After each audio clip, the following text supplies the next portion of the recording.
ਵਾਹਿਗੁਰੂ ਜੀ ਕਾ ਖਾਲਸਾ ਵਾਹਿਗੁਰੂ ਜੀ ਕੀ ਫਤਿਹ। ਮੈਂ ਤੁਹਾਡੀ ਹੋਸਟ ਰੀਤ ਕੌਰ ਨਿਊਜ਼ ਟੀਵੀ 84 ਦੇ ਨਾਲ। ਵਿਊਅਰਸ, ਜਿਵੇਂ ਤੁਸੀਂ ਸਾਰੇ ਜਾਣਦੇ ਹੀ ਹੋ ਕਿ 14 ਅਪ੍ਰੈਲ ਨੂੰ ਖਾਲਸਾ ਸਾਜਨਾ ਦਿਵਸ ਸੀ, ਪਰ ਅਪ੍ਰੈਲ ਦਾ ਸਾਰਾ ਹੀ ਮਹੀਨਾ ਵਿਸਾਖੀ ਸੰਬੰਧੀ ਦੀਵਾਨਾ ਅਤੇ ਨਗਰ ਕੀਰਤਨ ਦਾ ਮਹੀਨਾ ਬਣ ਚੁੱਕਿਆ ਹੈ। ਕੈਨੇਡਾ ਦੀ ਓਨਟਾਰੀਓ ਸਟੇਟ ਨੇ ਤਾਂ ਅਪ੍ਰੈਲ ਮਹੀਨੇ ਨੂੰ ਸਿੱਖ ਵਿਰਸਾ ਮਹੀਨੇ ਵਜੋਂ ਐਲਾਨਿਆ ਹੈ। ਕੈਨੇਡਾ ਦੀ ਸੰਘਣੀ ਸਿੱਖ ਆਬਾਦੀ ਵਾਲੇ ਸ਼ਹਿਰ ਸਰੀ ਵਿਖੇ 19 ਅਪ੍ਰੈਲ ਸੈਚਰਡੇ ਨੂੰ ਇੱਕ ਮਹਾਨ ਨਗਰ ਕੀਰਤਨ ਦਾ ਪ੍ਰਬੰਧ ਕੀਤਾ ਗਿਆ। ਸਰਕਾਰੀ ਅੰਦਾਜ਼ੇ ਅਨੁਸਾਰ ਇਸ ਨਗਰ ਕੀਰਤਨ ਵਿੱਚ 2.5 ਲੱਖ ਦੇ ਕਰੀਬ ਸਿੱਖ ਸੰਗਤਾਂ ਨੇ ਸ਼ਮੂਲੀਅਤ ਕੀਤੀ। ਇਸ ਨਗਰ ਕੀਰਤਨ ਤੇ ਖਾਲਿਸਤਾਨ ਦੀ ਸੁਰ ਹਾਵੀ ਰਹੀ। ਸ਼ੁਰੂ ਤੋਂ ਅਖੀਰ ਤੱਕ ਖਾਲਿਸਤਾਨ ਦੇ ਨਾਰੇ ਵੱਜਦੇ ਰਹੇ ਅਤੇ ਜੂਨ 84 ਦੀ 30ਵੀਂ ਵਰ੍ਹੇਗੰਢ ਨੂੰ ਸਮਰਪਿਤ ਬਹੁਤ ਸਾਰੇ ਫਲੋਟਸ ਵੀ ਸਿੱਖ ਸੰਗਤਾਂ ਦੀ ਖਿੱਚ ਦਾ ਕਾਰਨ ਬਣਿਆ। ਵਿਊਅਰਸ, ਅੱਜ ਅਸੀਂ ਇਸ ਸੰਬੰਧੀ ਦੋ ਸ਼ਖਸੀਅਤਾਂ ਨਾਲ ਗੱਲਬਾਤ ਕਰਨ ਜਾ ਰਹੇ ਹਾਂ। ਅਸੀਂ ਇਹਨਾਂ ਕੋਲੋਂ ਇਹ ਜਾਣਨਾ ਚਾਹਾਂਗੇ ਕਿ ਵਿਦੇਸ਼ਾਂ ਵਿੱਚ ਖਾਲਿਸਤਾਨ ਦੀ ਲਹਿਰ ਕਿੱਥੇ ਖੜੀ ਹੈ ਅਤੇ ਇਸ ਦਾ ਭਵਿੱਖ ਕੀ ਹੈ। ਅੱਜ ਅਸੀਂ ਸਭ ਤੋਂ ਪਹਿਲਾਂ ਗੱਲਬਾਤ ਕਰਨ ਜਾ ਰਹੇ ਹਾਂ ਸਰੀ ਕੈਨੇਡਾ ਤੋਂ ਚੜ੍ਹਦੀ ਕਲਾ ਦੇ ਐਡੀਟਰ ਸਰਦਾਰ ਗੁਰਪ੍ਰੀਤ ਸਿੰਘ ਸਹੋਤਾ ਜੀ ਨਾਲ, ਜੋ ਕਿ ਇਸ ਵੇਲੇ ਸਾਡੇ ਨਾਲ ਫੋਨ ਲਾਈਨ ਤੇ ਜੁੜ ਚੁੱਕੇ ਨੇ। ਜੀ ਸਹੋਤਾ ਵੀਰ ਜੀ, ਵਾਹਿਗੁਰੂ ਜੀ ਕਾ ਖਾਲਸਾ ਵਾਹਿਗੁਰੂ ਜੀ ਕੀ ਫਤਿਹ। ਵਾਹਿਗੁਰੂ ਜੀ ਕਾ ਖਾਲਸਾ ਵਾਹਿਗੁਰੂ ਜੀ ਕੀ ਫਤਿਹ ਜੀ। ਜੀ ਵੀਰ ਜੀ, ਅੱਜ ਸਭ ਤੋਂ ਪਹਿਲਾਂ ਸਾਰੇ ਦਰਸ਼ਕਾਂ ਨੂੰ ਸਰੀ ਦੇ ਨਗਰ ਕੀਰਤਨ ਸੰਬੰਧੀ ਵੇਰਵੇ ਦੇ ਨਾਲ ਜਾਣਕਾਰੀ ਦਿਓ। ਸਰੀ ਦਾ ਜਿਹੜਾ ਨਗਰ ਕੀਰਤਨ ਹੈਗਾ ਜੀ, ਇਹਨੂੰ ਅਫੀਸ਼ੀਅਲੀ ਖਾਲਸਾ ਡੇ ਪਰੇਡ ਦੇ ਕਰਕੇ ਜਾਣਿਆ ਜਾਂਦਾ ਜੀ।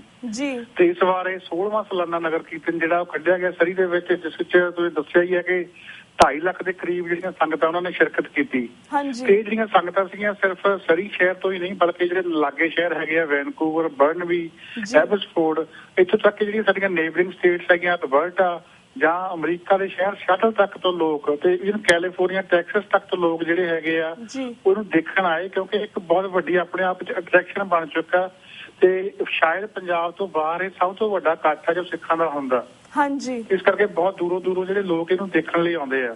ਤੇ ਇਸ ਦੀ ਜਿਹੜੀ ਖਾਸ ਤੇ ਆਪਾਂ ਇਹਦੀਆਂ ਪ੍ਰਮੁੱਖ ਦਿਲਚਸਪੀਆਂ ਦੀ ਗੱਲ ਕਰੀਏ ਤਾਂ ਸਭ ਤੋਂ ਪਹਿਲੀ ਗੱਲ ਤਾਂ ਇਹ ਹੈਗੀ ਆ ਕਿ 8 ਘੰਟੇ ਦੇ ਕਰੀਬ ਇਹ 2.5 ਲੱਖ ਜਿਹੜੀ ਸੰਗਤ ਹੈਗੀ ਆ, ਸਾਰੀਆਂ ਸੜਕਾਂ ਨੂੰ ਉਹਨਾਂ ਨੇ ਕੇਸਰੀ ਸੈਲਾਬ ਬਣਾ ਦਿੱਤਾ। ਇੰਨੇ ਵੱਡੇ ਇਕੱਠ ਦੇ ਵਿੱਚ ਡਿਸਿਪਲਿਨ ਰਹਿਣਾ ਤੇ ਬਿਨਾਂ ਕਿਸੇ ਹੀਲ ਹੋਜੇ ਤੇ ਸੁੱਖੀ ਸੰਦੀ ਕੰਮ ਨਿਬੜਨਾ, ਇਹ ਆਪਣੇ ਆਪ ਦੇ ਵਿੱਚ ਇੱਕ ਬਹੁਤ ਮਾਰਕੇ ਵਾਲੀ ਗੱਲ ਹੈ ਜੀ।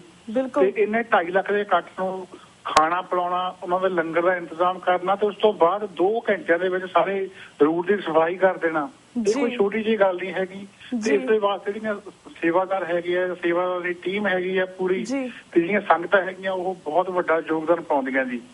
ਨਗਰ ਕੀਰਤਨ ਦੀ ਜਿਹੜੀ ਸ਼ੁਰੂਆਤ ਹੈਗੀ ਜੀ, ਸਵੇਰੇ ਗੁਰਦੁਆਰਾ ਸਾਹਿਬ ਦਸ਼ਮੇਸ਼ ਦਰਬਾਰ ਤੋਂ ਅਰਦਾਸ ਉਪਰੰਤ ਹੋਈ। ਤੇ ਉੱਥੇ ਜਿੰਨੇ ਵੀ ਸਾਡੇ ਲੋਕਲ ਸਥਾਨਕ ਗੁਰਦੁਆਰਾ ਸਾਹਿਬਾਨ ਹੈਗੇ, ਉਹਨਾਂ ਦੇ ਜਿਹੜੇ ਪ੍ਰਧਾਨ ਸੀ ਉਸ ਵੇਲੇ ਹਾਜ਼ਰ ਸੀ, ਤੇ ਉਹਨਾਂ ਨੇ ਸਾਰਿਆਂ ਨੇ ਇਕੱਠੇ ਹੋ ਕੇ ਸ੍ਰੀ ਗੁਰੂ ਗ੍ਰੰਥ ਸਾਹਿਬ ਜੀ ਦੇ ਉੱਪਰ ਰੁਮਾਲਾ ਚੜਾਇਆ, ਜਿਹੜਾ ਕਿ ਇਹ ਸਿੱਧ ਕਰਦਾ ਸੀ ਕਿ ਅਸੀਂ ਸਾਰੇ ਇੱਕ ਹੈਗੇ ਆ। ਇੱਕ ਏਕਤਾ ਦਾ ਸਬੂਤ ਦਿੱਤਾ ਗਿਆ, ਉਸ ਦੀ ਬਹੁਤ ਸ਼ਲਾਘਾ ਹੋ ਰਹੀ ਹੈ ਜੀ। ਉਸ ਤੋਂ ਬਾਅਦ ਜਿਹੜੇ ਕੈਨੇਡਾ ਦੀ ਆਰਮੀ ਤੇ ਨੇਵੀ ਤੇ ਇਸੇ ਤਰ੍ਹਾਂ 에ਅਰ ਫੋਰਸ ਦੇ ਜਿਹੜੇ ਆਫੀਸਰ ਸੀਗੇ ਉਹ ਉੱਥੇ ਵੱਡੀ ਗਿਣਤੀ ਵਿੱਚ ਪਹੁੰਚੇ ਹੋਏ ਸੀ। ਕੋਈ 60-70 ਦੇ ਕਰੀਬ ਜਿਹੜੇ ਜਵਾਨ ਸੀ ਕੈਨੇਡੀਅਨ ਫੌਜ ਦੇ, ਉਹਨਾਂ ਨੇ ਮਾਰਚ ਪਾਸਟ ਕਰਕੇ ਸਲਾਮੀ ਦਿੱਤੀ ਹੈ ਜੀ ਸ਼੍ਰੀ ਗੁਰੂ ਗ੍ਰੰਥ ਸਾਹਿਬ ਵਾਲੇ ਫਲੋਟ ਨੂੰ।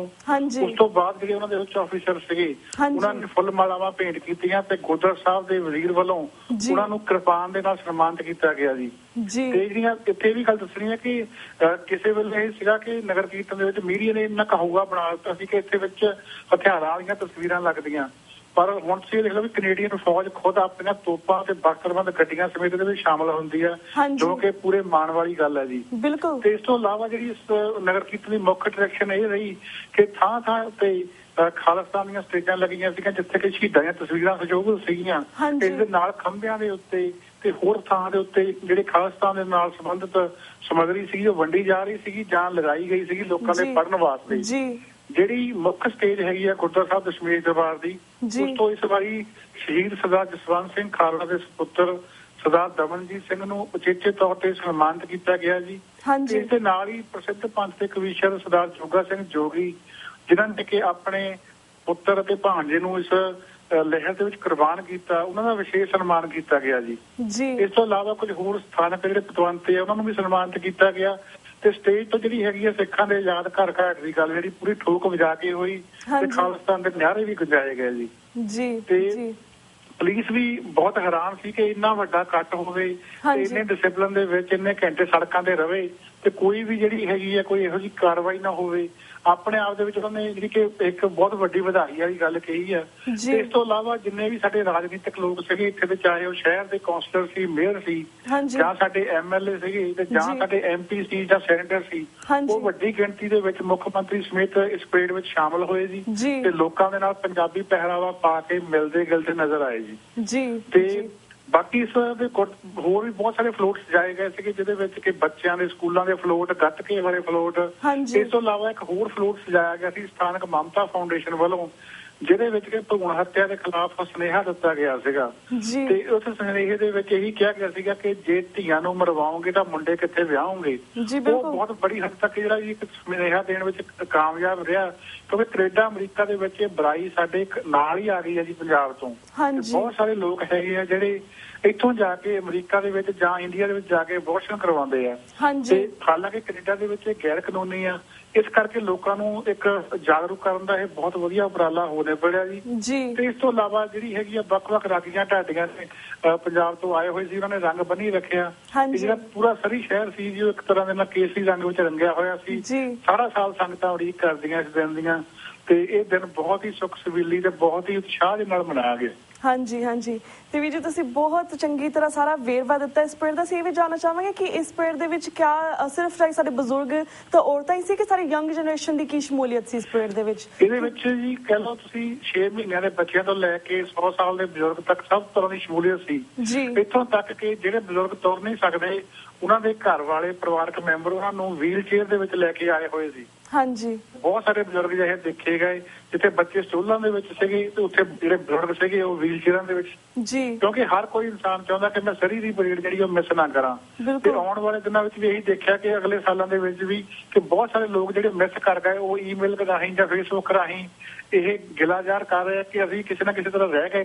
ਅਸੀਂ ਆਉਣ ਵਾਲੇ ਸਾਲਾਂ ਦੇ ਵਿੱਚ ਇਹਦਾ ਹਿੱਸਾ ਬਣਨਾ ਚਾਹਾਂਗੇ। ਇੱਕ ਆਪਣੇ ਆਪ ਦੇ ਵਿੱਚ ਸੰਸਾਰ ਪੱਧਰ ਦਾ ਈਵੈਂਟ ਬਣ ਗਿਆ, ਜਿੱਥੇ ਕਿ ਸਿੱਖ ਖੁੱਲ ਕੇ ਵਿਚਰਦੇ ਆ ਆਜ਼ਾਦੀ ਦੇ ਵਿੱਚ, ਆਪਣੀ ਜਿਹੜੀ ਗੱਲ ਹੈਗੀ ਆ ਆਜ਼ਾਦੀ ਨਾਲ ਕਰਦੇ ਆ ਜੀ। ਬਿਲਕੁਲ।